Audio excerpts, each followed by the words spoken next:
అందరికీ నమస్కారం. Welcome to my channel. ఈరోజు వాలంటీర్ల గురించి ప్రజావేదికలో చంద్రబాబు నాయుడు గారు మాట్లాడిన మాటలు వింటే మీరందరూ కూడా షాక్ అవ్వాల్సిందే. ముఖ్యంగా ఈరోజు వాలంటీర్లు చేస్తున్న ధర్నా, నిరసన ఇవన్నీ ఎంతో వారు చేస్తున్నట్లుగా మనందరికీ తెలిసిందే. అయితే చంద్రబాబు నాయుడు గారు ఏం చెప్పారనేది మీరు ఒకసారి ఆయన మాటల్లోనే వినండి. మీకు కూడా నమ్మకం అనేది కలుగుతుందేమో.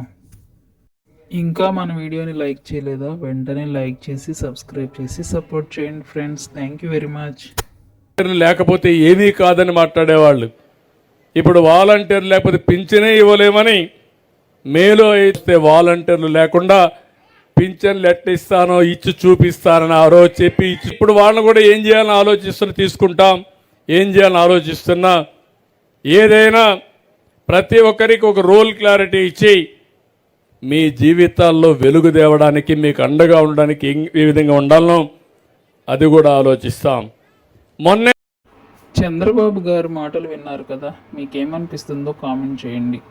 ఒకటే చెప్తున్నారు, ఆలోచిస్తున్నాం తీసుకుంటామని. ఈ రెండు మాటలు చాలు కదా, కొంచెం సమయం పట్టేటట్లుగా అనిపిస్తుంది.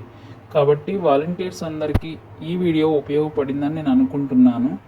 అలాగే ధర్నా నిరసన కార్యక్రమాలు ఏ ఏ జిల్లాల్లో జరుగుతున్నాయి, మీ యొక్క ఇన్ఫర్మేషన్ని కామెంట్ రూపంలో తెలియజేస్తే, నా ఛానల్ ఎక్కువగా వాలంటీర్సే ఫాలో అవుతున్నారు కాబట్టి ఒకరికొకరు తెలుసుకునే ఇన్ఫర్మేషన్ మీకు అందుతుంది. ఓకేనా ఫ్రెండ్స్? ఇంకా మన వీడియోని లైక్ చేయకపోతే వెంటనే లైక్ చేసి సబ్స్క్రైబ్ చేసి సపోర్ట్ చేయండి. Thank you. ఈ మాట పదే పదే అడగాలంటే గిల్టీగానే ఉంటుంది, కానీ అడగంది అమ్మాయిని అన్నం పెట్టదని అడగడం జరుగుతుంది. ఏదైనా ఏది చేసినా జీవితంలో ఎదగడం కోసమే కదా.